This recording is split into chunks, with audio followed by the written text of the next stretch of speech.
ஆசீர்வாத் சாம்பார் அசல் சுவை ராணிக்கான போட்டி தமிழகம் எங்கும் பரபரப்பை ஏற்படுத்திட்டு இருக்கிற இந்த வேளையில கும்பகோணத்துல என்ன நடந்தது தெரியுமா? அனிதா, லேட் ஆகுதுமா, டிஃபன் கொண்டு வாயேன். தோ வந்துட்டே இருக்கேன்.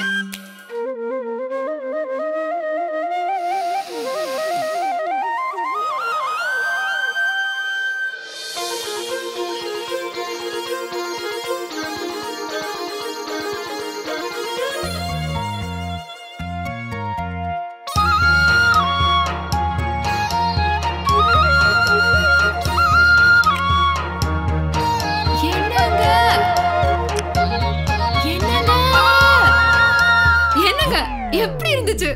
பிரமாதம். என்ன கிராமத்துக்கே கொண்டு போயிட்ட. எஸ். ஆசீர்வாத் சாம்பார் அசல் சுவை ராணி ஆறதுக்கு கும்பகோணம் அனிதா தயாராயிட்டாங்க. அப்ப நீங்க ஆசீர்வாத் சாம்பார் பவுடர் அசல் சுவை நிகழ்ச்சியில் நீங்களும் கலந்து கொள்ள உங்கள் பெயர், வயது, புகைப்படம், முகவரி மற்றும் நீங்கள் தயாரித்த சமையல் குறிப்புடன் ஆசீர்வாத் சாம்பார் பவுடர் காலி பேக்கையும் இணைத்து அனுப்ப வேண்டிய முகவரி தி ப்ரொடியூசர் ஆசீர்வாத் சாம்பார் பவுடர் அசல் சுவை, Vijay TV, post box number 8484, Chennai 34. அனுப்ப வேண்டிய கடைசி நாள் ஏப்ரல் 18.